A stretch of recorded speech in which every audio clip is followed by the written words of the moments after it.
أعوذ بالله من الشيطان اللعين الرجيم بسم الله الرحمن الرحيم الحمد لله رب العالمين والعاقبة للمتقين والجنة للمؤمنين والنار للملحدين والكافرين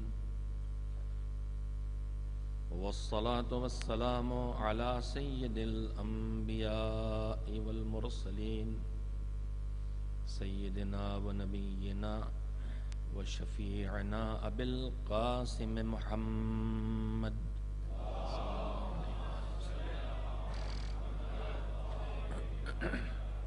وآله الطيبين الطاهرين المعصومين المظلومين واللعنة الدائمة الباقية على أعدائهم أجمعين من الآن إلى يوم الدين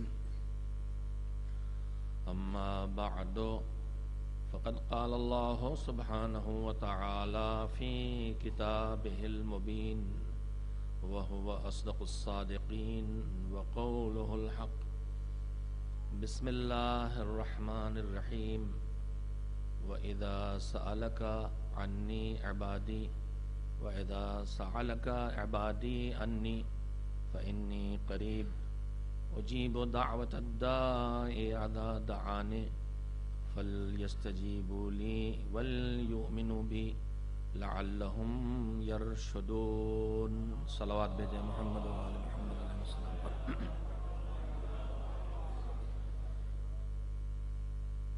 سورہ بقرہ کی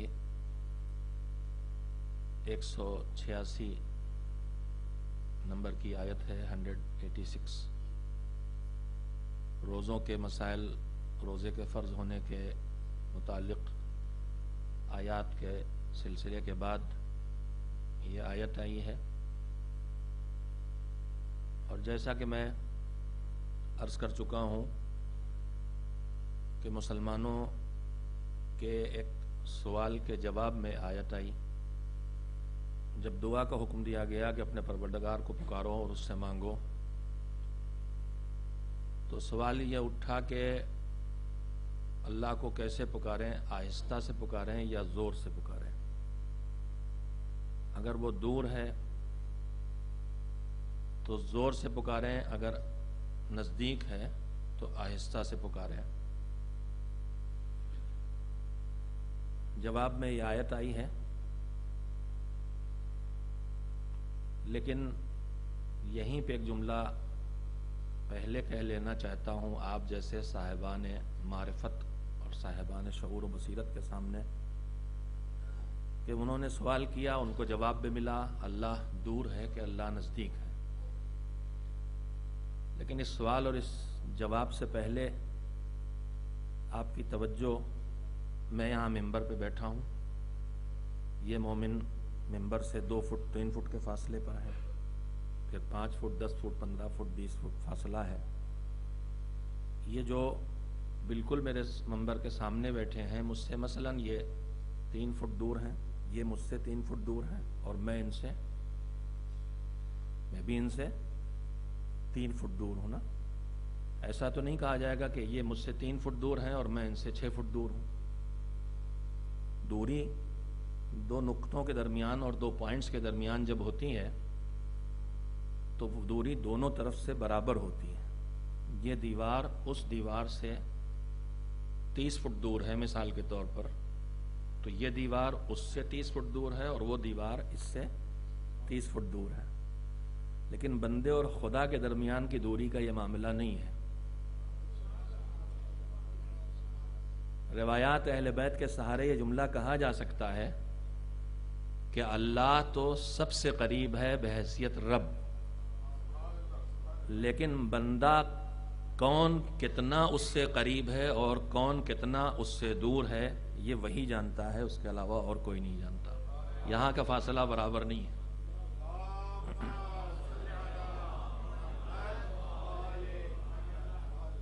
وہ تو کہتا ہے نحن اقرب الیہ من حبل الورید، یہ جو تمہارے گردن کے اندر رگ ہے جو کاٹ دی جائے تو زندہ نہیں رہ جاتے، یہ تم سوچ لو کتنی تم سے قریب ہے. تم سے قریب کیا ہے؟ تم ہی ہو.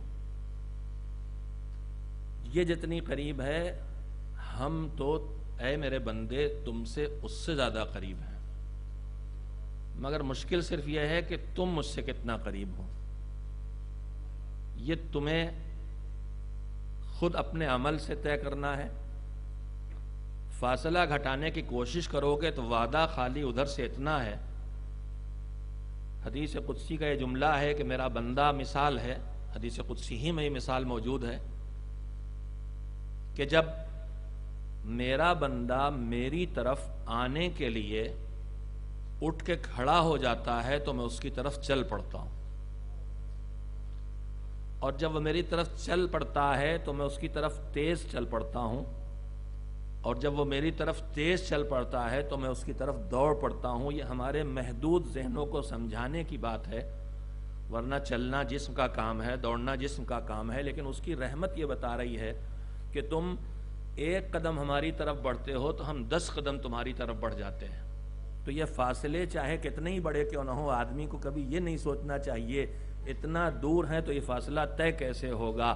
خالی صاحب معراج رسول اور اس کی آل سے توسط پیدا کرے اور کائنات کے بڑے فاصلے کو اتنی مختصر مدت میں طے کرنے والے پیغمبر کے طفیل میں کہ جب بستر کی گرمی بھی ختم نہیں ہوئی تھی، ان فاصلوں کو ختم کرنا چاہے تو ختم کر سکتا ہے. اور یقین نہ آئے تو حر کے سر کو دیکھ لے کر کربلا میں کن قدموں میں پہنچ گیا ہے، چھوٹے سے فاصلے پر. اللہ بندے سے دور نہیں ہے، لیکن بندہ، سارے بندے اللہ سے نزدیک نہیں ہیں. موضوع خود یہ ایک گفتگو کے لائق ہے، لیکن اس وقت اگر میں اس موضوع پہ گفتگو کرنے لگوں گا تو اصل موضوع سے دوری بڑھ جائے گی. آج کی شب ایسے بھی خاص ہے اللہ کے ان بندوں میں سے ایک بندے کے تذکرے کے لیے کہ جو قربت کے سفر پر اتنا آگے تھا کہ اس کا نام ہی سید العابدین، زین العابدین، سید الساجدین، سجاد ہے. روایات یہ کہتی ہیں کہ اس دنیا میں آپ کے اور ہمارے اللہ سے قربت کے حالات بدلتے رہتے ہیں، یکساں نہیں رہتے. ظاہری اعتبار سے بھی تبدیلیاں آتی ہیں اور معنوی اور باطنی اعتبار سے بھی تبدیلیاں آتی ہیں. کبھی آدمی مصلی پہ کھڑے ہو کے سمجھتا ہے ہم اللہ سے زیادہ نزدیک ہیں، مسجد میں آ کے سمجھتا ہم اللہ سے زیادہ نزدیک ہیں، خانہ کعبہ کے پاس جا کے سمجھتا ہم اللہ سے زیادہ نزدیک ہیں. لیکن ہو سکتا ہے خدا نخواستہ اللہ سے بہت دور ہو اور کعبے سے ہزاروں میل دور، کربلا سے ہزاروں میل دور. نیت اگر مضبوط ہے تو اس کی قربت کی منزلیں کوئی نہیں جانتا. میدان جنگ میں آنے والے بھی ساتھ نہیں ہوتے ہیں، چھوڑ کے چلے جاتے ہیں. اور صفین کی جمل کی جنگ سے واپسی پر مولا علی سے جب ایک مجاہد یہ کہتا ہے کہ میرا ایک بھائی ہے جو یہاں نہیں آیا، آپ کے ساتھ آنا چاہتا تھا، تو امام نے یہی سوال کیا تھا کہ اس کا ارادہ کیا تھا، اس کی نیت کیا تھی. کہا آنا چاہتا تھا، حالات نے روک دیا. کہا پھر وہ ہمارے ساتھ تھا. تو اس بندے پر قربت کی اور دوری کی کیفیتیں ہمیشہ برابر نہیں رہتی ہیں. ظاہری طور پر قربت کے حالات بھی ہو سکتے ہیں، لیکن باطنی دوری بھی ہو سکتی ہے، اور باطنی طور پر انسان اللہ کی قربت کی منزلوں سے دور ہو مگر نزدیک بھی ہو سکتا ہے. ان زندگی کے ان مرحلوں میں جن کو مالک نے بندے کی خدا سے قربت کی منزلیں قرار دیا ہے. میرے لفظوں پہ ذرا توجہ دیں گے میرے عزیزوں. بندہ انسان سے کن کن حالات میں قریب ہوتا ہے، ان حالات کا تذکرہ ہے. جب آدمی عبادت میں کھڑا ہو تو ظاہری طور پر یہ قربت کی منزل ہے. اب آدمی ہوا کہ نہیں ہوا ایک الگ مسئلہ ہے، لیکن ہماری زندگی کے جتنے حالات ہیں، ہم تلاوت قرآن کر رہے ہیں، ہم مناجات کرتے ہیں، ہم دعا کرتے ہیں، ہم عبادتوں میں قیام کرتے ہیں، کھڑے ہو کے عبادت کرتے ہیں، رکوع میں جاتے ہیں، قنوت پڑھتے ہیں، مختلف حالتیں ہیں جو سب عبادت کی صورتیں ہیں، یہ سب اللہ سے قربت کا ذریعہ ہیں، مگر یہ بندہ، توجہ دیں گے جو جملہ کہنا چاہتا ہوں اور آپ متوجہ ہیں اور صاحبان شعور بھی ہیں، مگر یہ بندہ اللہ سے سب سے زیادہ کن حالات میں قریب ہونے کی منزل میں آتا ہے؟ کون سی وہ حالت ہے جس میں مالک کہتا ہے اس پوزیشن میں تم سب سے زیادہ قریب ہو سکتے ہو؟ تو قیام کا نام نہیں ہے، رکوع کا تذکرہ نہیں ہے، قنوت کا تذکرہ نہیں ہے، کہا اللہ سے بندہ سب سے زیادہ تب قریب ہوتا ہے جب وہ سجدے میں پیشانی رکھ دیتا ہے۔ میرے عزیزو، اگر مجھ جیسے گنہگار کو یہ سجدے قربت کی منزلیں دے دیتے ہیں تو جو سجاد تھا، جس کی پہچان ہی تھی زیادہ سجدے کرنے والا،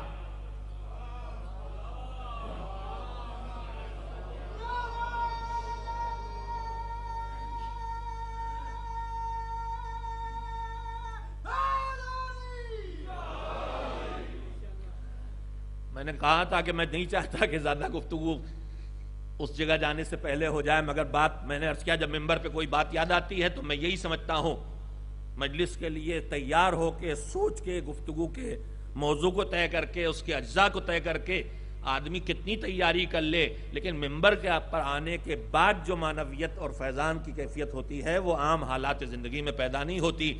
آدمی سوچ کے وہ باتیں اپنے ہی بھولے ہوئے ذخیرے سے نہیں ڈھونڈ پاتا ہے جو ممبر پر آنے کے بعد اس کے فیض سے زندہ ہو جاتی۔ میرے عزیزو، یہ قربت الہی کی جو منزلیں ہیں، اس قربت کے معنی کیا ہیں؟ جلدی جلدی سن لیں، اس قربت کے معنی کیا ہے؟ قربت کا پہلا مطلب ابھی جو میں نے بات کی، یہ دیوار میرے داہنی سائٹ پر، وہ دیوار میرے بائیں سائٹ پر، دونوں کا فاصلہ مجھ سے برابر ہے؟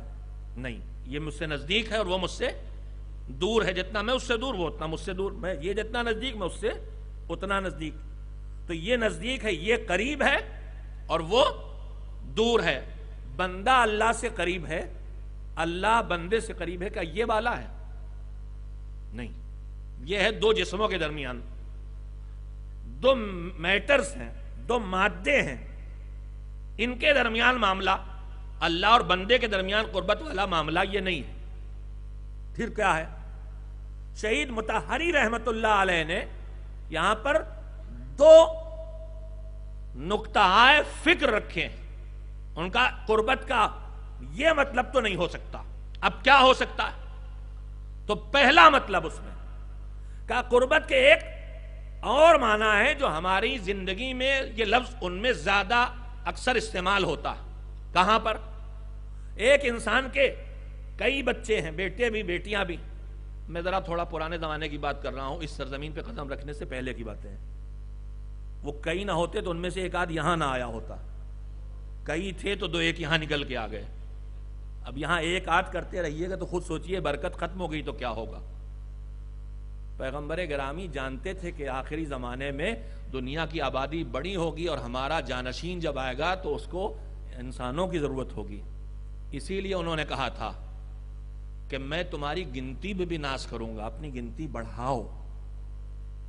میں سادہ جملہ نہیں کہوں گا میرے عزیزو، یہ گنتی بڑھاؤ کی فرمائش پیغمبر کی ہے، اور جدید ترین سوچ نئے غلافوں میں پرانی فکر پیش کر رہی ہے کہ ان کی گنتی کیسے گھٹائیں، ہماری نہیں بڑھتی تو ان کی نہ بڑھنے پائے، اس کے مختلف رنگ دیے جا رہے ہیں۔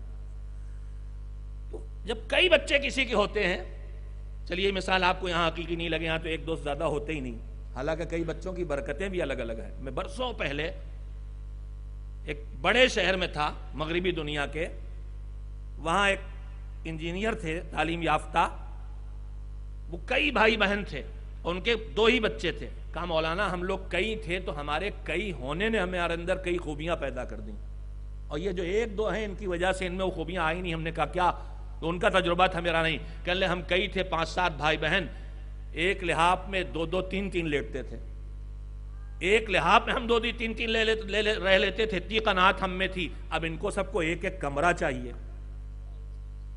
ہمارے ابا ایک کھلونا مشکل سے کہیں خرید کے لاتے تھے تو باری باری کھیلتے تھے، تو ایک کھیل رہا ہے تو دوسرا دل دبائے بیٹھا ہوا ہے۔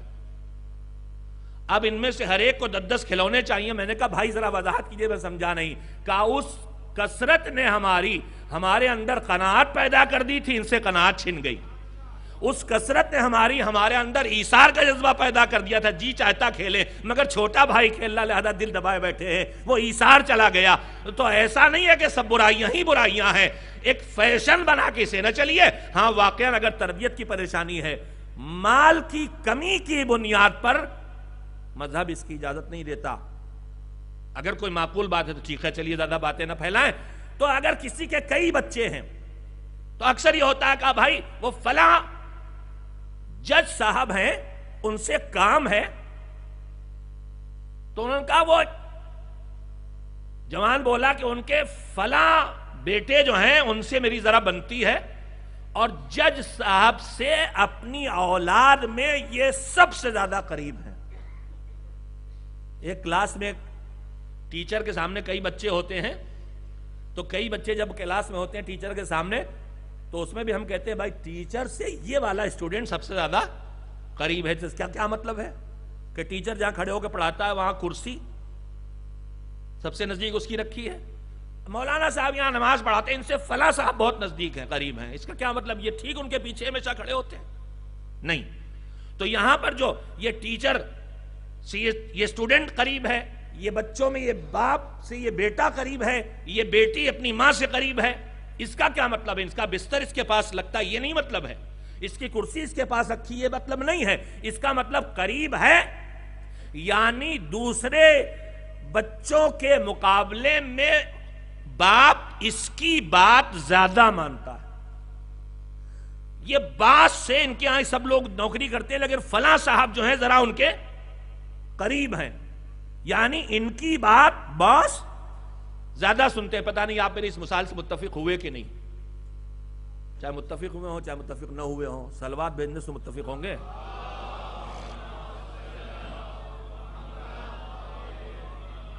نہیں، کبھی کبھی ایسا سناٹا چھا جاتا ہے کہ مجھے خندق کا میدان یاد آنے لگتا ہے۔ میں عمر ابن عبد نہیں ہوں بھیا، میرا نام صفی حیدر ہے۔ ایک صلوات بھیجیں، لعنت ہو اس کے اوپر۔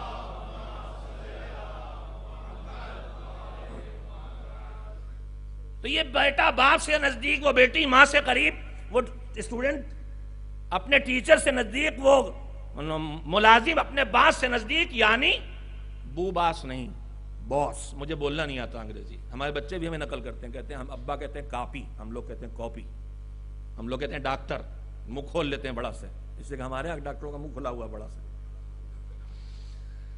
یہ ان سے زیادہ نزدیک، یعنی یہ ان کی بات دوسروں کے مقابلے توجہ دے، بات قیمتی ہے چاہے ہلکی زبان میں کہی جا رہی ہو۔ ایک ترکیب یہ بھی ہوتی ہے، ذرا ایسے الفاظ استعمال کیے جائیں جو 1 فٹ اوپر سے نکلیں، تو ایک احساس قابلیت تو مانی لیا جاتا ہے کہ بھائی بہت قابل ہمارے اوپر سے نکل گئی۔ مگر مسئلہ یہ ہے کہ اگر میں ممبر پہ اپنی قابلیت منوانے آیا ہوں تو 1 فٹ اوپر سے بھیجوں، اور اگر میں خدا کی بات پہنچانے آیا ہوں تو میں دل سے نکالوں، دل تک پہنچاؤں، لہذا وہ زبان بولی جائے۔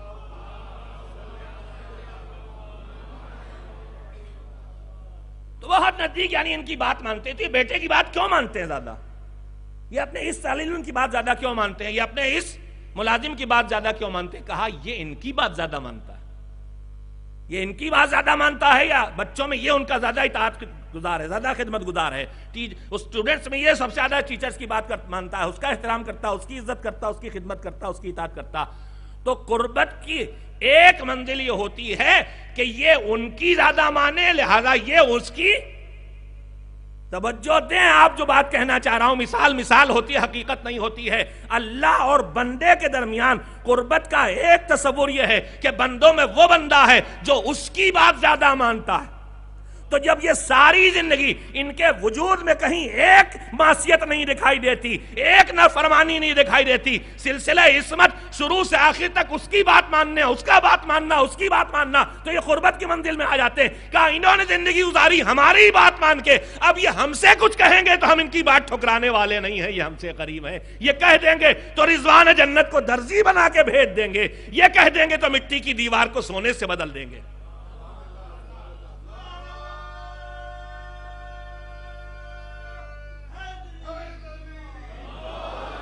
ایک مفہوم قربت یہ ہے کہ یہ اطاعت سے پیدا ہوتا، جتنی اطاعت بڑھتی جائے گی یہ والی قربت۔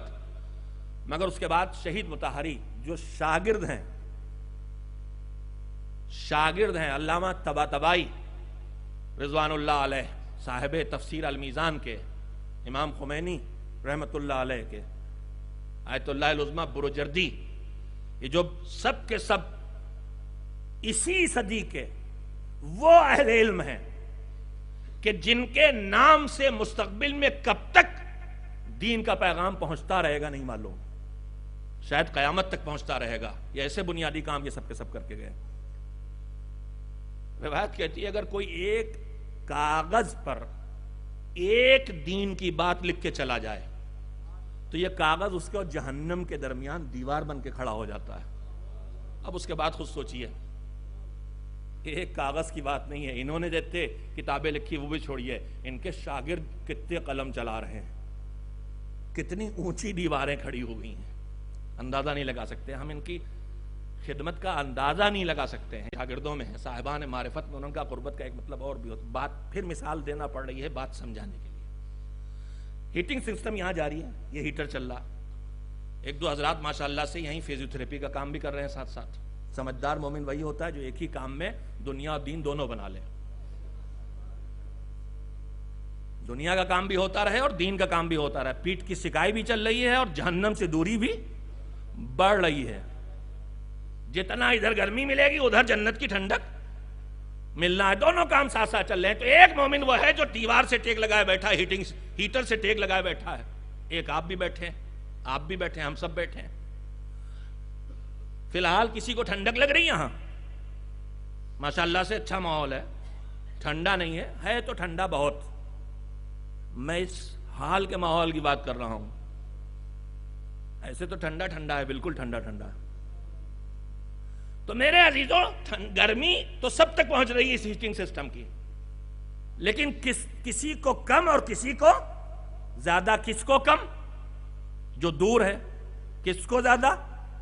جو قریب ہے۔ مثال ہے، مثال جسموں کی ہے، وہاں جسم نہیں ہے، باڈی نہیں ہے، مادہ نہیں ہے، مگر بات سمجھانے کے لیے اپنی دنیا سے مثال دی جائے گی۔ اللہ بھی اپنی بات سمجھانے کے لیے مکڑی کی مثال دیتا ہے، جالے کی مثال دیتا ہے، وہ کہتا ہے مثال دینے میں شرماتا نہیں، تم کو سمجھنا چاہیے بس۔ تو مثال ہے عزیزو، اصل سے اسے کبھی مطابق نہیں کیا جاتا، سمجھا جاتا ہے صرف۔ جو اس ہیٹنگ سسٹم سے جس میں حرارت ہے، گرمی ہے، قریب ہے، اس میں اس ہیٹنگ سسٹم کی گرمی زیادہ ہے، جو اس سے دور ہے اس میں کم ہے، جو بہت دور ہے اس میں گرمی ہے ہی نہیں۔ تو ایک قربت کی کیفیت یہ بھی ہوتی ہے کہ جس چیز سے قربت پیدا ہو اس کے اندر جو کمال ہے وہ کمال ادھر منتقل ہوتا ہے۔ گرمی سے قریب آئے، گرم ہوا، فریج میں لے جا کے برتن رکھ دیا، گرم پانی رکھ دیا، تھوڑی دیر کے بعد ٹھنڈا ہونا۔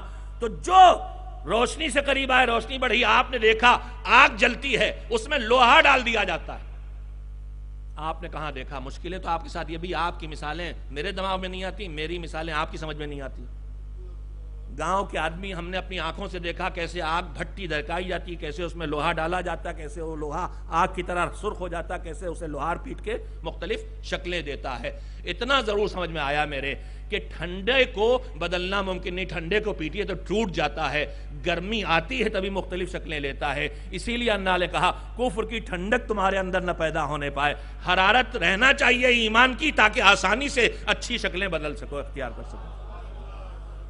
بھٹی میں لوہے کو ڈالا جاتا ہے، سیاہ سرخ آگ کی بھٹی میں لوہا دور ہے تو گرم ہوا، اور قریب آیا، اور میں نے تو منظر دیکھا ہے جب وہ دھار بنانا ہوتی ہے چھری چاقو کھرپے پھاوڑے پر، تو ذرا سی نوک لوہے کی رکھتے تو پیچھے والا کالا ہوتا، آگے والا پورا ڈال دیتے پورا سرخ ہو جاتا۔ یعنی اس حرارت سے جو جتنا نزدیک، مثال ہے، بار بار کہہ رہا ہوں میرے عزیزو، مثال ہے، بار بار کہہ رہا ہوں، اس لیے کہ مجھے بہت ڈر لگتا ہے کہ اگر یہاں بات نہ سمجھی گئی تو بعد میں یہ بات مصیبت بن جائے گی، اور خدا نہ خواستہ میری کسی ایک گفتگو سے کسی دماغ میں ایک غلط فکر پیدا ہو گئی تو یہ غلط فکر کہاں تک منتقل ہوگی مجھے خود پتا نہیں، اللہ اس سے آپ کو بھی محفوظ رکھے، مجھے محفوظ رکھے۔ تو قربت کی ایک منزل یہ ہے کہ جس جگہ سے قربت پیدا ہو وہ کمال اس میں آتا ہے۔ قربت اپنی آخری منزل پہ پہنچے تو یہ لوہا کالے رنگ کا تھا، سرخ دہکتے ہوئے انگاروں میں جا کے یہ سرخ اتنا ہو جاتا ہے کہ بچے سمجھتے ہیں یہ وہی ہے۔ جملے کی توجہ دیں آپ، یہ لوہا الگ ہے، وہ آگ الگ ہے۔ یہ اس سے قریب ہو کے اتنا ہم رنگ ہو جاتا ہے ان انگاروں کا کہ بچپن سمجھتا ہے یہ وہی انگارہ ہے، مگر باشعور سمجھتا ہے نہیں، اس نے اس کی حرارت کو اتنا قبول کیا ہے کہ انگارہ لگ رہا ہے۔ بس میرے عزیزوں، بندوں اور خدا کی قربت کی منزلوں میں ایسی منزلیں بھی آتی ہیں، کچی عقلیں سمجھتے ہیں یہ خدا ہو گیا، حالانکہ وہ بندہ ہوتا ہے، خدا نہیں ہوتا ہے۔ ایک صلوات مل جل کے بھیجیں محمد و آل محمد علیہ السلام۔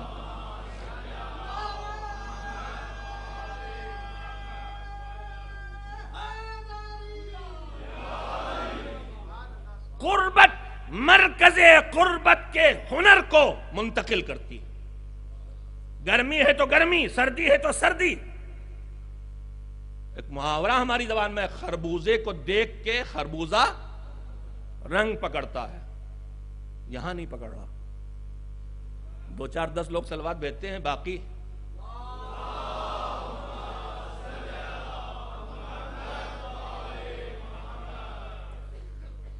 تو میرے عزیزوں، قربت کی ایک منزل یہ ہے۔ الہی قربت کا مفہوم کیا ہے؟ ایک مفہوم قربت الہی کا یہ بھی ہو سکتا ہے، ایک مفہوم قربت الہی کا یہ بھی ہو سکتا ہے کہ اس سے قربت وہ کیا ہے؟ وہ علم ہی علم ہے، وہ قدرت ہی قدرت ہے، وہ کرم ہی کرم ہے، وہ رحمت ہی رحمت ہے، وہ عدالت ہی عدالت ہے، وہ حکمت ہی حکمت ہے۔ بندہ جتنا قریب ہوتا جائے گا، اس میں علم آتا جائے گا، اس میں قدرت آتی جائے گی، اس میں اقتدار آتا جائے گا۔ اب سمجھ میں آیا کہ دوسرے بندوں کے مقابلے میں وہ بندہ کیوں تھا جو کہتا تھا منبر پہ بیٹھ کے سلونی قبل ان تفقدونی۔ قربت الہی کی وہ منزلیں طے کی ہیں کہ علم ہی علم سے اتنا قریب ہو گیا ہے کہ ادھر کا علم ادھر آتا ہے اور ادھر سے علم ادھر جاتا چلا جاتا ہے۔ یہ قربت الہی کی منزلیں ہیں جو ان آثار اور ان کمالات کا مظہر بنا دیتی ہے بندگان خدا کو۔ ایک صلوات میں جل کے بھیجیں محمد و آل محمد۔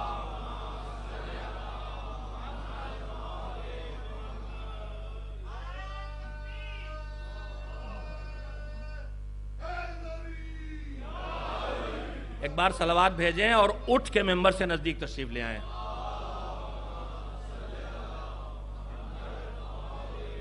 جتنا ممکن ہو ممبر سے نزدیک تشریف لے آئیں۔ پیچھے لوگ یہ سمجھ کے تکلیف سے بیٹھ رہے ہیں کہ آگے جگہ نہیں، جبکہ آگے ابھی جگہ ہے۔ قربت مومن مومن سے پیدا کرے تو انشاءاللہ ایمان، تقوی، حب اہل بیت، معرفت اہل بیت ادھر کی ادھر جتنی زیادہ جدھر ہوگی ادھر سے ادھر ٹرانسفر ہوتی رہے گی۔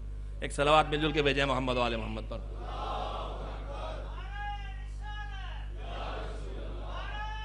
ابھی ادھر میرے بائیں سائٹ پہ کافی جگہ ہے، ممبر کے بائیں سائٹ پہ ادھر ایک صلوات اور بھیج دیتے ہیں، ذرا طولانی والی۔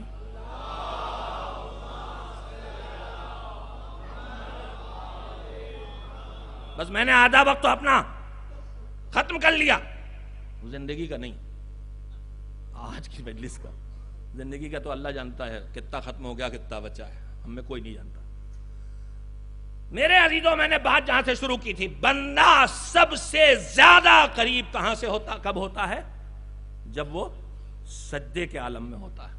اللہ سے سب سے زیادہ قریب تب ہوتا ہے جب وہ سجدے کے عالم میں ہوتا ہے۔ آج جس کے تذکرے کے لیے ہم بیٹھے ہیں اس کا نام کیا ہے؟ سید الساجدین، سجاد، کثرت سے سجدے کرنے والے، سجدہ کرنے والوں کی زینت، زین العابدین، عبادت گزاروں کی زینت۔ یہ القاب ہماری زبان پہ، مگر میں نے ابھی ایک لفظ اور کہا تھا، سید العابدین، زین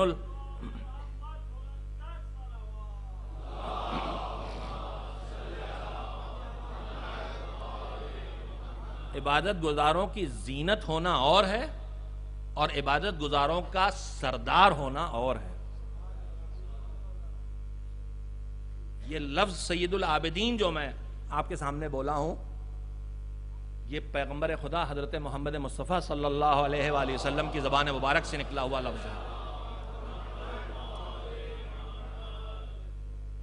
جناب جابر بن عبداللہ انصاری کی وہ روایت جو ہم آپ روز مجلسوں میں سنتے رہتے ہیں کہ امام نے بتایا تھا، رسول اکرم نے بتایا تھا جناب جابر کو کہ تم زندہ رہو گے اتنے دنوں اور میرے بیٹے محمد ابن علی ابن حسین ابن علی ابن ابی طالب سے تمہاری ملاقات ہوگی۔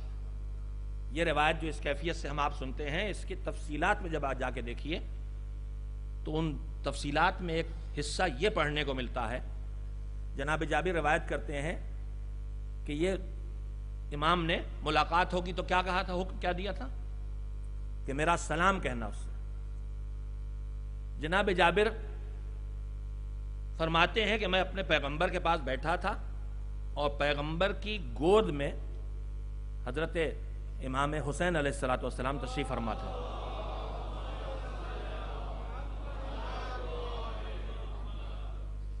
پیغمبر نے جناب جابر سے خطاب کرتے ہوئے کہا کہ اے جابر، اس میرے بیٹے کے ایک بیٹا پیدا ہوگا جس کا نام علی ہوگا،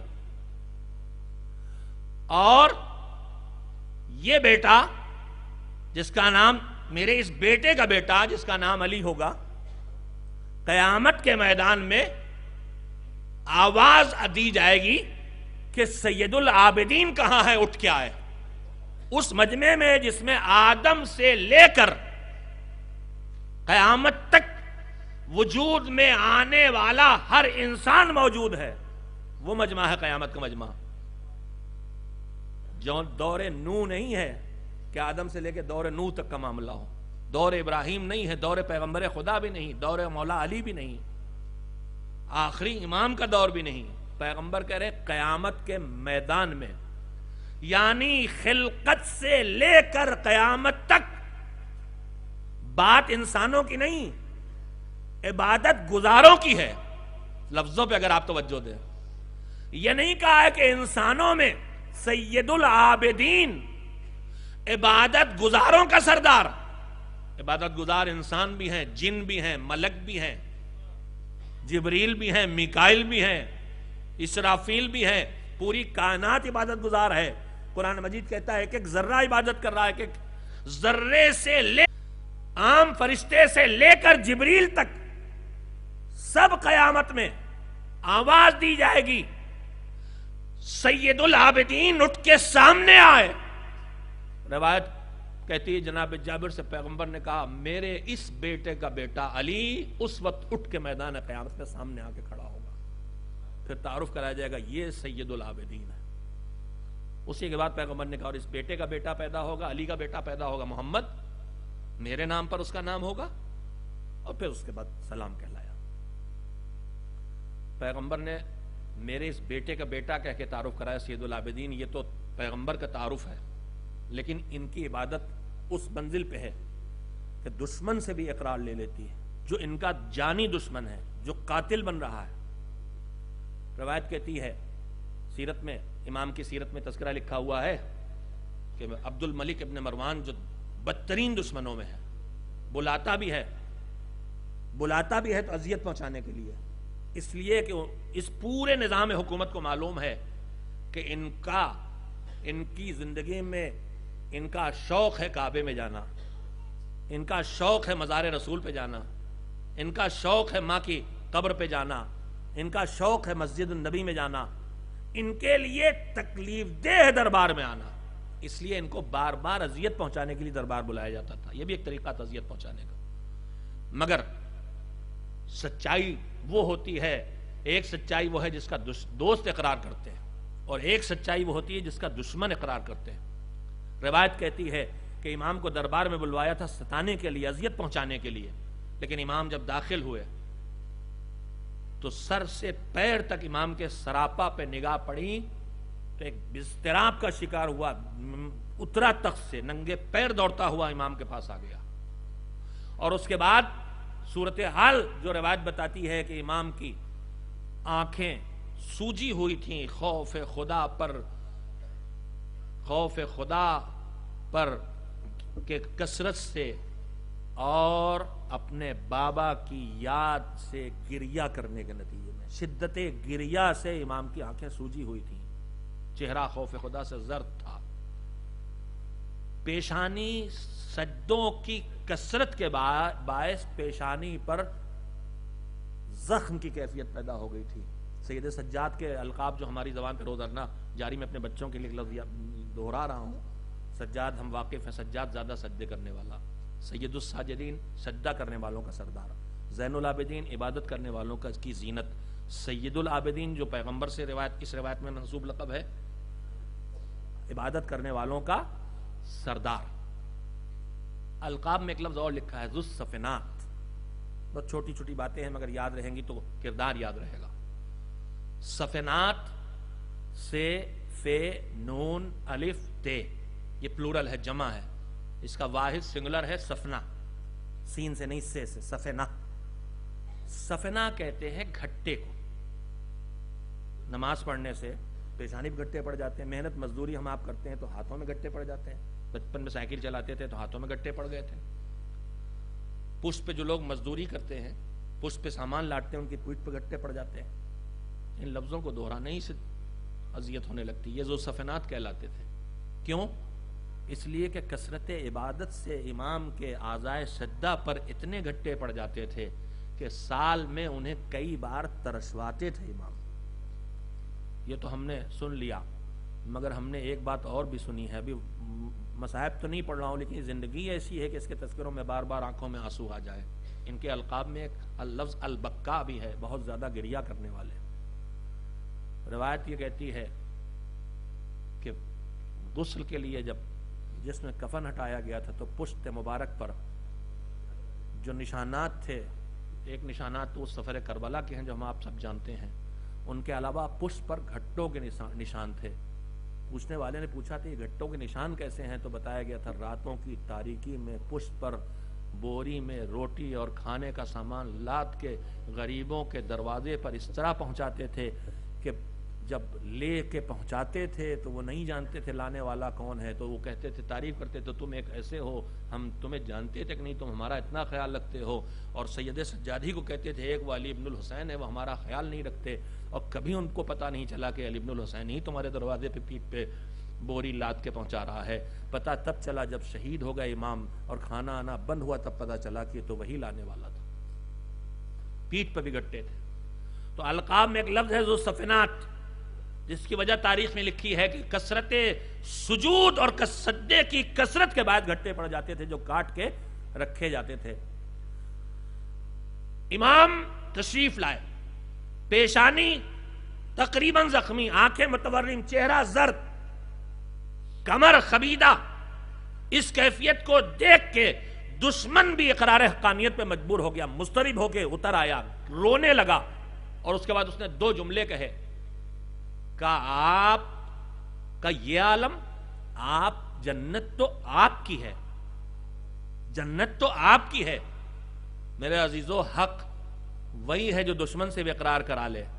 یہ جملہ جنت تو آپ کی ہے، یہ بنی امیہ کا موجودہ حاکم بتا رہا ہے کہ ہماری نسلیں اقرار کر رہی ہیں پیغمبر کے اس اعلان کی، الحسن والحسین سیدہ شباب اہل الجنہ، ان کے دادا جنت کے سردار ہیں، جنت ان کی جاگیر ہے، جنت تو آپ کی ہے، شفاعت آپ کے جد کی ہے، پھر یہ عبادت اس کثرت سے کیوں؟ میرے عزیزوں، میں یہیں پہ روک کے جملہ بغیر تفصیل کے کہنا چاہتا ہوں۔ امام کا جواب سنیے۔ امام نے فرمایا میرے نانا سے بھی یہی بات کہی گئی تھی، میرے جد رسول اللہ سے بھی یہی بات کہی گئی تھی، تو جو جواب انہوں نے دیا تھا وہی جواب میں بھی دیے دیتا ہوں۔ کہ میرے نانا رسول اللہ سے جب کہا گیا آپ اللہ کے رسول، آپ حبیب، آپ صاحب معراج، آپ صاحب شفاعت، آپ صاحب اقتدار و اختیار، اللہ کے محبوب ترین بندے، آپ یہ کثرت سے عبادت کیوں کرتے کہ پیروں پہ سوجن آ جاتی ہے؟ تو میرے جد نے، میرے رسول نے، میرے نانا کا نے کہا تھا افلا اکونا عبدا شکورا، جب اس نے مجھے دوسرے بندوں کے مقابلے میں ان خصوصی نعمتوں سے نوازا ہے تو کیا میں اس کا شکر گزار بندہ نہ بنوں؟ امام نے کہا کہ اگر جنت میری ہے، شفاعت میرے نانا کی ہے، تو کہہ رہا ہے دشمن کہہ رہا ہے، تو پھر یہ نعمتیں جب اللہ نے مجھے دی ہیں تو پھر میں اس کا شکر گزار بندہ نہ بنوں؟ بس ایک جملے میں امام کے اس جملے کا وہ پیغام جو ہماری زندگیوں میں دکھائی دینا چاہیے، آپ کی خدمت میں دوہرا دینا چاہتا ہوں میرے عزیزو، امام کا جملہ کہ تو نعمتیں یاد دلا رہا ہے مجھے، جو اللہ سے مجھے خصوصی نعمتیں ملی ہیں، تو ان خصوصی نعمتوں کا نتیجہ یہ ہے کہ میں اس کی خصوصی عبادتیں کروں۔ امام مزاج سمجھا رہے ہیں، جس کے پاس نعمتیں زیادہ ہوں اس کی عبادتیں زیادہ ہونا چاہیے۔ جس کے پاس نعمتیں اللہ کی زیادہ ہوں، جتنی نعمتیں بڑھتی جائیں اتنا جذبہ شکر بڑھتا جانا چاہیے۔ امام نے کہا، جو نانا کا جواب تو وہی میرا جواب، افلا اکون عبدا شکورا، کیا میں اللہ کا شکر گزار بندہ نہ بنوں؟ اور اس کے بعد امام نے فرمایا، سنو،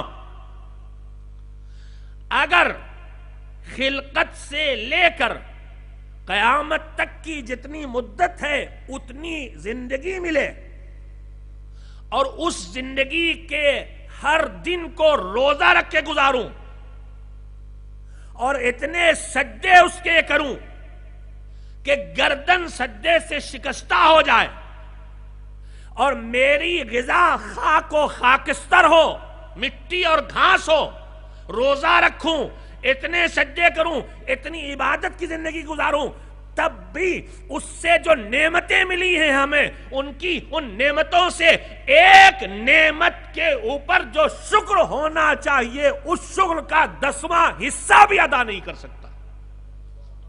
میں پھر کہوں گا، اے غلامان سید سجاد کے اس پیغام کو سنو، نعمتیں بڑھتی جائیں تو شکر نعمت کا تقاضا ہے، عبادت کے مرحلوں میں دوسروں سے آگے بڑھتے چلے جاؤ، سجدوں میں اضافہ ہونا چاہیے، قیام و قعود میں اضافہ ہونا چاہیے۔ ہند و پاک سے آ کے یہاں آپ بیٹھے ہیں، جن نعمتوں تک وہ پہنچے ہیں، آپ کے پاس وہ نعمتیں زیادہ ہیں، لہذا آپ کی ذمہ داریاں زیادہ ہیں۔ جذبہ شکر کا تقاضا ہے، افلا اکون عبدا شکورا کا ایک اصول دے دیا ہے، اور اس اصول کے بعد ہمارے درمیان سے ایک بیجا بحث ہمیشہ کے لیے ختم ہو جائے گی۔ ہم عبادات الہی میں اس بحث کا شکار ہو جاتے ہیں، اس میں جنت ملے گی کہ اس میں جنت ملے گی، اس میں زیادہ جنت ملے گی کہ اس میں زیادہ جنت ملے گی، اس میں آسانی سے جنت ملے گی کہ اس میں آسانی سے جنت ملے گی۔ سید سجاد کہہ رہے ہیں، معیار عبادت اجرت والا بناؤ نہیں، اگر ہماری راہ پہ آنا چاہتے ہو تو سنو، اجرت کی عبادت نہیں ہے، تمہارے اوپر جو الہی نعمتیں ہیں ان نعمتوں کا تقاضا یہ ہے کہ تم راہ عبادت پہ آتے چلے جاؤ۔ عبادت کا مطلب یہ ہے کہ جو خدا کہتا جائے وہ کرتے چلے جاؤ، جس چیز سے روکتا جائے اس سے رکتے چلے جاؤ۔ ایک صلوات مل جل کے بھیج دے، محمد و آل محمد علیہ السلام۔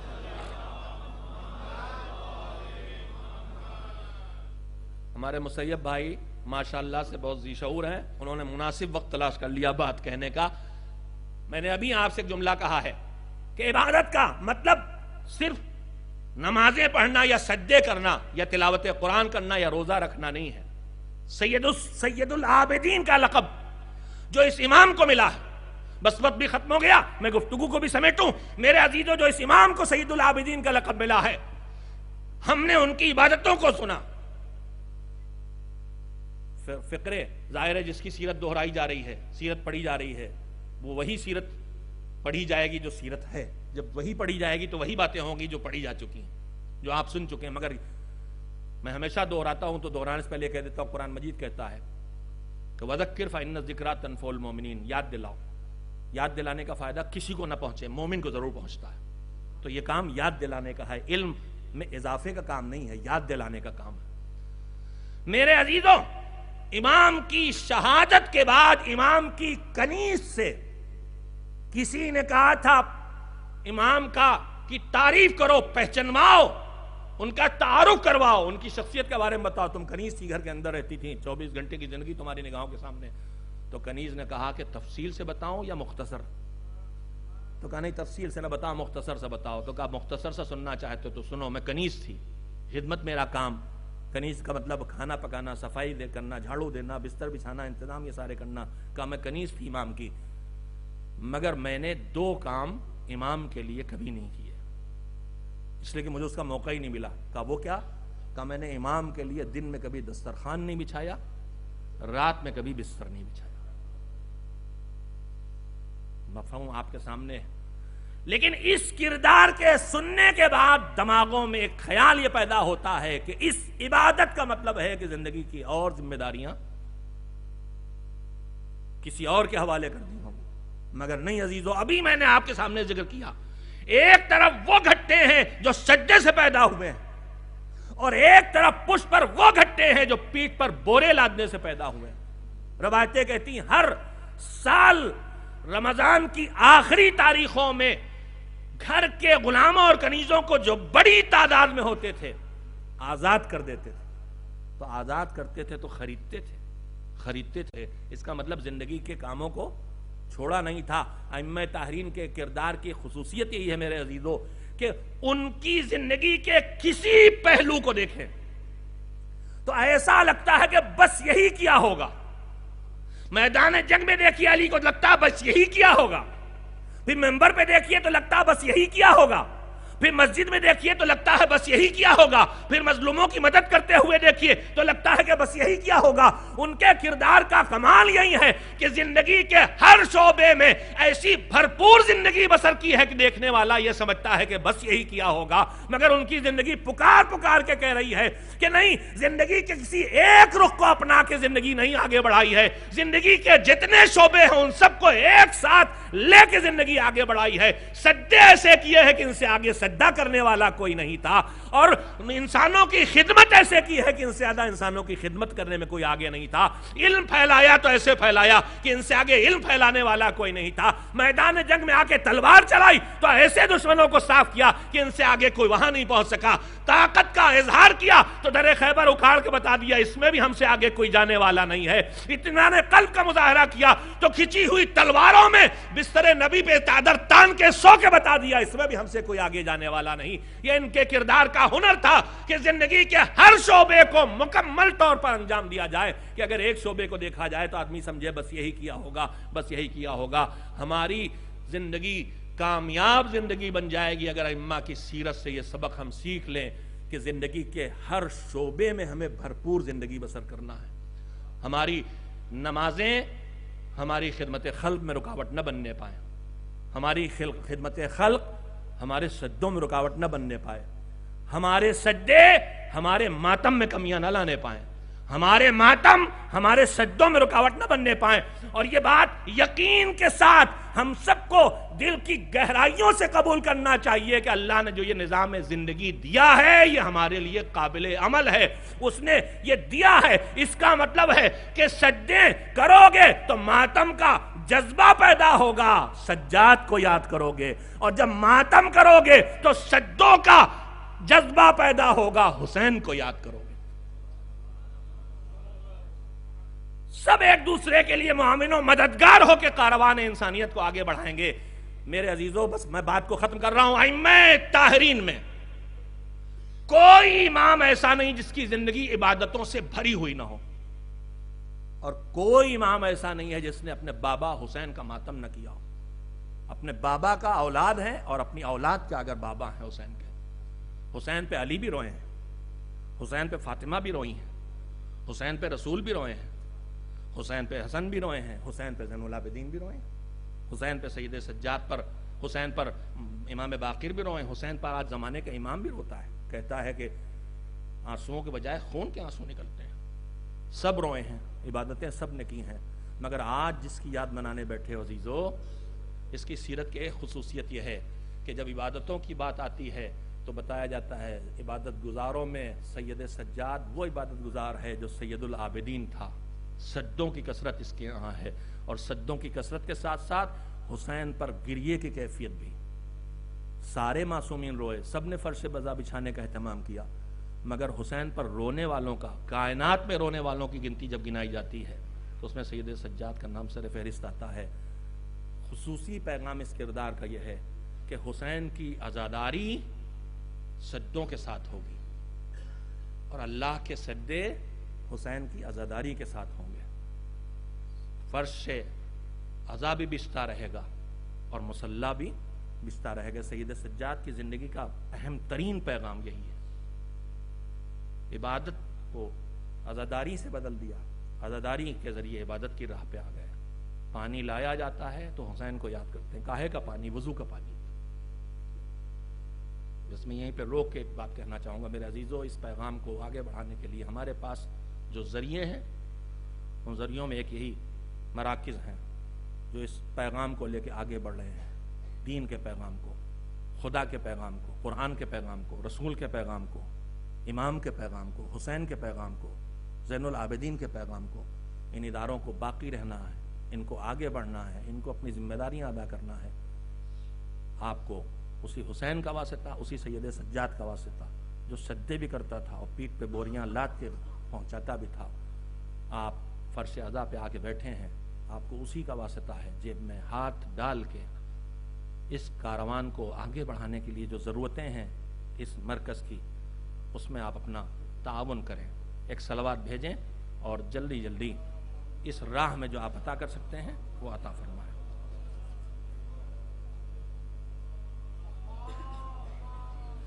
دنیا کے سارے کام اس کے بغیر نہیں ہو سکتے۔ دشمن اس بات کو جانتا تھا، اسی لیے اس نے فدق کو چھینا تھا۔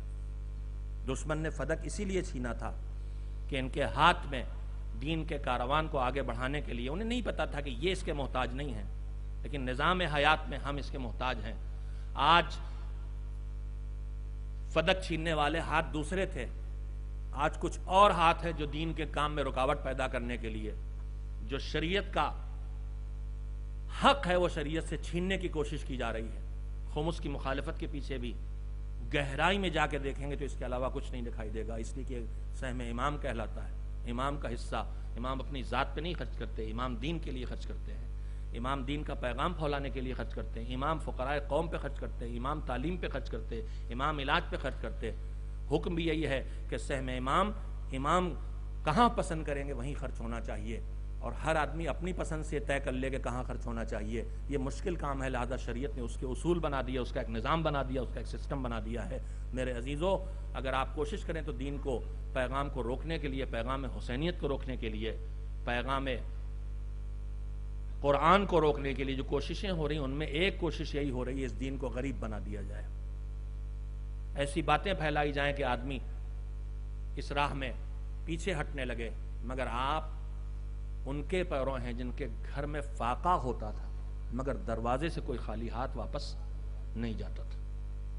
گھر میں فاقہ ہوتا تھا لیکن دروازے سے کوئی خالی ہاتھ واپس نہیں جاتا تھا۔ یہ تو آپ نے جو دے دیا وہ دے دیا، لیکن آپ سب کو یہ مل کے سوچنا چاہیے کہ اگر اس کاروان کو آگے بڑھتے رہنا ہے تو اس کے لیے جو ضرورت ہے، ہمیں خون دینے کی ضرورت نہیں، ہمیں خون دینے کی ضرورت نہیں، ہمیں زندگیاں دینے کی ضرورت نہیں، ہمیں اپنی زندگی کی ضرورتوں کے لیے جو نعمتیں ملی ان میں سے ایک نعمت جو سب سے حقیر نعمت ہے، اس نعمت کا تھوڑا سا حصہ ہمیں ان کی راہ میں دے دینا ہے۔ کن کی راہ میں؟ جن کے سروں سے چادریں چھین لی گئی تھیں، جن پر جو ظلم ہوئے ہیں وہ کیسے ظلم ہوئے ہیں؟ وہ ظلم ایسے ہوئے ہیں کہ ننھی سے بچی کے کانوں سے بالیاں تک چھینی جا رہی ہیں، اس طرح سے کہ اتنی مہلت بھی نہیں ہے کہ ظالم اتار لے، کھینچ کے نوچتا ہے تو کان کی لمیں پھٹ جاتی ہیں، خون جاری ہو جاتا ہے۔ میرے چچا تم دریا پہ بازو کٹا کے کیا سوئے ہو کہ تمہاری سکینہ کے ساتھ یہ ستم ہو رہے ہیں۔ سید سجاد ان ساری مصیبتوں کے اکیلے گواہ، پورا کنبہ ختم ہو گیا ہے۔ حسین رخصت آخر کے لیے بہن کا ہاتھ پکڑ کے بیٹے کے خیمے میں پہنچے ہیں، تنہا نہیں گئے، مجھے مدد کی ضرورت ہے، علی کی بیٹی میری مدد کرے گی، آؤ میری بہن میری مدد کرو۔ سید سجاد غش کے عالم میں بستر پہ ہیں، زید نے سر اٹھا کے آغوش میں رکھا، بیٹا آنکھیں کھولو، دیکھو تمہارا بابا تم سے ملنے آیا ہے۔ غش سے آنکھیں کھلی، بیماری، بخار، شدت حرارت، اس میں 4 دن کی پیاس اور بھوک ہے۔ بیماروں کو دوا دی جاتی ہے، یہاں دوا تو دوا، غذا تو غذا، ایک قطرے آب نصیب نہیں ہے۔ چہرے پہ ہاتھ ملے، آنکھوں سے آنسو گرے، بیٹا آنکھیں کھولو تمہارا بابا ملنے آیا ہے۔ باپ کے سراپا پہ نظر پڑی، خون میں ڈوبا ہوا جسم، زخموں سے چور جسم۔ بابا یہ کیا حال ہو گیا؟ یعنی اتنی لمبی مدت غش کے عالم میں گزر گئی ہے کہ کربلا میں کیا گزری ہے؟ بابا یہ کیا ہو گیا؟ حبیب کہاں؟ مسلم کہاں؟ سوال کے جواب میں حسین کہہ رہے ہیں سو گئے، سر کٹا کے سو گئے، گردن کٹا کے سو گئے، شہید ہو گئے۔ میرا شیر جیسا چچا عباس کہاں؟ بیٹا فرات پہ بازو کٹا کے سو گیا۔ میرا بھیا اکبر کا بیٹا بس مردوں میں تم رہ گئے یا میں رہ گیا؟ کوہنیاں ٹیکی، طاقت لگائی، پیر سمیٹے، مگر طاقت اتنی نہیں ہے کہ بستر پہ اٹھ کے بیٹھ سکے، کھڑے ہونا دور کی بات۔ پھوپھی اماں بازو پکڑیے، پھوپھی اماں عصا دیجئے، کیوں؟ کہا بابا کی مدد کے لیے میدان کربلا میں جاؤں گا، تمہیں اس سے مشکل مرحلے طے کرنا ہے، بیٹا تم صبر کرو۔ صبر کا پتھر سینے پہ رکھ لیا بیمار نے، پھر بازو ہلا، بیٹا خیمے جل گئے، بیٹا سروں سے چادریں چھن گئیں، بیٹا زلزلہ آیا، دیکھو قیامت آئی۔ کا پھوپھی اماں در خیمہ سب پردہ تو ہٹائیں، نگاہ اٹھی، سامنے نوکے نیزہ پہ باپ کا گٹھا ہوا سر۔ السلام علیکہ یا ابا عبداللہ۔ تھوڑی دیر گزری ہے، وہ سارے منظر دیکھنا پڑے، سروں سے چادریں چھن گئی تھی، تماچے لگائے جا رہے ہیں، تازیانے مارے جا رہے ہیں، گوشوارے چھینے جا رہے ہیں۔ اجرکم اللہ۔ کاروان مصیبت آگے بڑھا، نجس لاشیں دفن ہو گئیں لشکر یزید کی، زمین پر ریگزار کربلا پر شہداء کربلا کی لاشیں بے گور و کفن پڑی ہیں۔ 11 محرم کی شام، سورج ڈھلنے لگا، بے کجاوہ اونٹوں پہ لا کے بٹھا دیا گیا، قافلہ گزارا گیا ادھر سے جدھر لاشیں پڑی ہیں۔ بیبیوں نے خود کو اونٹوں سے گرایا، وارثوں تک پہنچایا۔ سید سجاد اس طرح سے رسم بستہ ہیں، اس طرح سے جکڑے گئے ہیں، اس طرح سے ہتکڑیاں بیڑیاں اور تائق پہنا کے جکڑا گیا ہے کہ خود کو اونٹ سے گرا نہیں سکتے، خود کو بابا کی لاش تک پہنچا نہیں سکتے۔ پھوپھی بہن بھائی کی لاش کی طرف بڑھی، نانا رسول اللہ، بھیا حسین کی لاش، آپ پہ صلوات بھیجے، درود بھیجے آسمانی ملائکہ، اور آپ کے نواسے کی لاش کربلا کے میدان میں گبر و کفن، اور آپ کی بیٹیاں قیدی بنا کے لے جائی جا رہی۔ مرثیہ پڑھتے پڑھتے بھائی کے لاشے پہ نظر پڑتے ہی ایک مرتبہ بھائی کی وصیت یاد آ گئی، میری بہن میری امانتوں کا خیال رکھنا۔ پلٹ گئیں، دیکھا بیمار امام کے چہرے پر نظر ڈالی، ایک رنگ آتا ہے ایک رنگ جاتا ہے، بیٹا دل کو سنبھالو، یہ تمہاری کیا کیفیت ہے؟ کہا پھوپھی اماں، ارے کیسے دل کو سنبھالوں، اتنی مجبوری، ایک مٹھی خاک اپنے باپ کی لاش پہ نہیں ڈال سکتا۔ بیٹا تسلی کا وقت آ گیا، اپنا غم بھلا دیا زینب نے۔ بیٹا تم مجھ سے بہتر جانتے ہو، اللہ ایک قوم پیدا کرے گا، تمہارے باپ کی لاش دب بھی ہوگی، روضہ بھی بنے گا، زیارت کرنے والے بھی آئیں گے، اللہ ہم سب کو قبر حسین کی زیارت بار بار نصیب کرے، ہمیں انوار طیبہ کی حیرت وقت موت اور ہر مرحلہ احتیاج میں عطا کرے، ہمیں ان کی شفاعت پانے کے لائق بنا دے، ہمیں اس دعا کا حصہ بنا دے، اس پیشین گوئی کا جو زینب کبریٰ کی زبان سے جاری ہوئی تھی، زیارت کرنے والے آئیں گے، قبر بنے گی۔ صبر دلایا، تسلی دی، دل قابو میں آیا، قافلہ آگے بڑھا، مشکلات آگے بڑھتی جا رہی ہیں، قافلہ لٹا ہوا کوفے سے گزرا، تماشائیوں کے بھیڑ، سروں پہ چادر نہیں، پھوپھی بے چین ہو کے کہہ رہی ہے، ارے نان کا اے بے حیاؤ، ارے ہم رسول کی بیٹیاں ہیں، ایک چادر تو لا کے دے دو۔ آخر وہ وقت آیا، آواز دی بیمار امام وقت نے، پھوپھی اماں بس اب ساکت ہو جائیے، بس اب سکوت اختیار کر لیجئے، یہ جانور ہیں، انت عالمت غیر معلمہ۔ مشکلات سے قافلے کو لے کے گزرتے رہے سید سجاد، دربار شام تک اس قافلے کو لے جاتے ہوئے ایک منزل وہ بھی آئی تھی جسے بازار شام کہا جاتا ہے۔ ارے میرے عزادارو، سمجھ گئے تم؟ ارے سید سجاد سے کسی نے پوچھا، تم نے کربلا سے شام تک کا سفر کیا، سب سے بڑی مشکل کہاں پڑی؟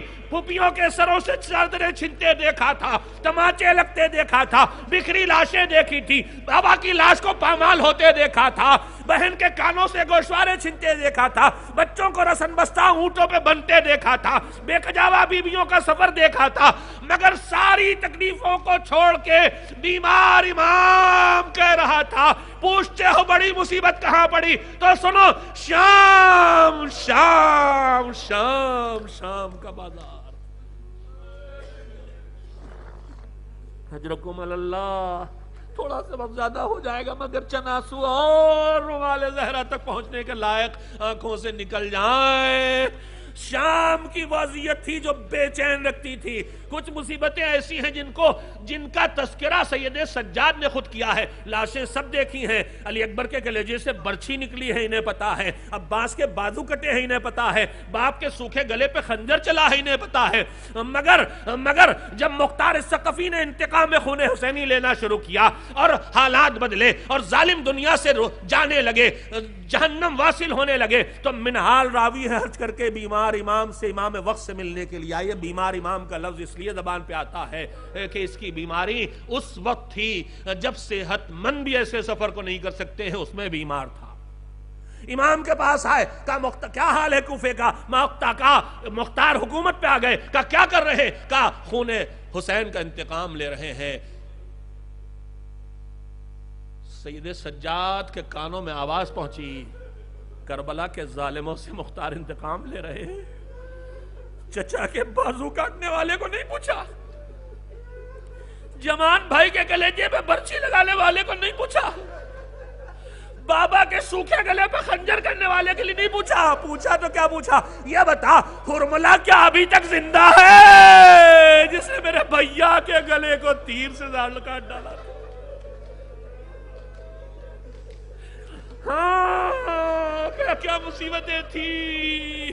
پانی سامنے آتا تھا روتے تھے, کھانا سامنے آتا تھا روتے تھے. حالات یہ تھے. بازار سے ادھر سے گزر رہے جدھر جانور ذبح ہوتے ہیں, کوئی جانور دکھائی دیا, ارے بھائی کیا کہاں لے جا رہے ذبح کرنے؟ کہا اسے پانی پلا لیا. کہا ہم جانور کو پیاسا ذبح نہیں کرتے. ہائے میرا بابا کربلا میں پیاسا شہید ہوا. ہائے میرا بابا کربلا میں پیاسا شہید ہوا. کٹا ہوا سر جانور کا ڈھانپ دیا جاتا تھا, اس لیے کہ نوک نیزہ پہ کبھی بابا کا سر یاد آ جاتا تھا. ارے کبھی تخت یزید کے نیچے رکھے ہوئے تشت میں باپ کا کٹا ہوا سر نظر آ جاتا تھا. پوری زندگی حسین پر رو کے گزار دی. ہاں, حسین پر وہ گریہ کرنے والا آج اس زمین سے اٹھ گیا. اٹھو عزادارو, اپنے اس آقا کا ماتم کرو جس نے حسین پر اتنا گریہ کیا کہ پانی لایا جاتا تھا, وضو کے لیے تو پانی اتنا مل جاتا تھا آنسو کہ پانی بدلنا پڑتا تھا. بچن فقر آخری سن لے, پھر تابوت آئے گا کاندھا دے اور ماتم کرے. ہاں, پانی سامنے رکھا ہے. حسین کی پیاس یاد آئی. سید سجاد گھر کی چھت پہ بیٹھ کے وضو کرنے بیٹھے ہیں. حسین کی پیاس یاد آئی, پانی سامنے, آنسو بہنا شروع ہوئے. اتنے آنسو کے پر نالے سے بہنا بلکہ زمین پہ گرنے لگے. ادھر سے کوئی گزر رہا ہے, جاننے والا جاتا نہیں, جانتا نہیں جانے والا کہ یہ گھر کس کا ہے. پانی کے قطرے پڑے, احتیاط کا مزاج ہے, زنجیر نظر بجائی, کنیز نکلی. کہا میں ایک محتاط مزاج مسلمان ہوں, ایک پانی کے چند قطرے میرے لباس پر پڑ گئے ہیں, ذرا یہ بتا دے یہ پانی نجس تو نہیں تھا؟ بتیر کی طرح یہ جملے دل پہ لگے. کنیز خدا روئی, گریہ کرنے لگی. یہ گھبرایا, ارے میں نے اور تو کچھ نہیں کہا, میں نے صرف اتنا کہا میں چاہتا ہوں یہ معلوم ہو جائے یہ پانی نجس تو نہیں. جیسے ہی وہ کہتا پانی نجس تو نہیں, کنیز کی بے چینی اور بڑھتی ہے. ارے جب چند بار یہ جملے دہرا لیے, اس نے سر کو پیٹا. اب یہ نہ کہے کہ پانی نجس تو نہیں, نجس تو نہیں. ارے یہ پانی نہیں ہے, حسین کا بیٹا وضو کرنے بیٹھا ہے, باپ کی پیاس یاد کر کے رو رہا ہے. جاتے جاتے خیمے سے نکلتے ہوئے حسین نے یہی تو کہا تھا, اے میرے لال جب مدینے واپس جانا میرے شیعوں سے میرا سلام کہہ دینا, اور کہنا جب ٹھنڈا پانی پیئیں تو ہماری پیاس کو یاد کر لیں. آج حسین پر رونے والا اٹھ گیا جو اپنے باپ کی لاش کو ایک مٹھی خاک دینے کے لیے تڑپ رہا تھا. اٹھو, اس کا تابوت آیا ہے, اس تابوت کو کاندھا دو, اس امام کا ماتم کرو. یا حسین, یا حسین, یا حسین, یا حسین, یا حسین, یا حسین, یا حسین, یا حسین, یا حسین, یا حسین, یا حسین, یا حسین, یا حسین, یا حسین, یا حسین.